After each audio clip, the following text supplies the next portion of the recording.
तुकारामाला तुकाराम म्हणतो, आम्ही शिवांना आम्ही शिवाजी म्हणतो. आमचा आईसारखा असलेला राजा, आमचा आईसारखा असलेला राजा आहे तो. काय मागणी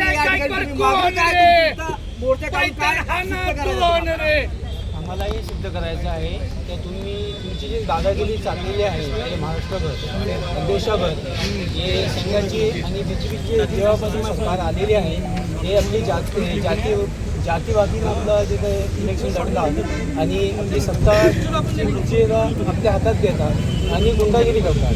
आमच्यासारख्या विद्यार्थ्यांना ते धमकवतात आणि जे खरं इतिहास दाखवत आहे, पानसरेंनी जे शिवाजी महाराजांचा इतिहास दाखवला आहे, खरं तर शिवाजी महाराज हे जातपातचे राजाने होते. हे तर सामाजिक आणि सगळ्यांना घेऊन चाललेलं आहे. त्यांचे अंगरक्षक ह्या मुस्लिम समाजाचे आहेत. अनेक मुद्देवाले छत्रपती शिवरायांना त्यांच्या कार्यकाळात साथ दिलेली आहे. मला सांगा, या ठिकाणी तुम्ही आता इथे आंदोलन करतात, संजय गायकवाडचे कार्यकर्ते त्या ठिकाणी त्यांनी कार्यक्रमाची परवानगी मागितली, दोन्ही परवानग्या पोलिसांनी नाकारल्या.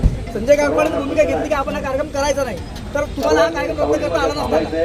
हे बघा, आमचा कार्यक्रम पुस्तक वाचण्याचा आहे आणि जगातला कोणताही मायकलाल वाचनावर बंदी घालू शकत नाही. मुद्दा असा आहे की पुस्तक कोणतं वाचायचं. छत्रपती शिवरायांचा सन्मान करणारं हे पुस्तक खरा छत्रपती शिवाजी महाराज महाराष्ट्रातल्या देशाच्या जनतेपर्यंत पोहोचण्याचं काम ज्या पंडित पानसरेंनी केलं, ते पुस्तक वाचण्याची बंदी कशासाठी आणि पोलिसांनी ही बंदी का घालावी?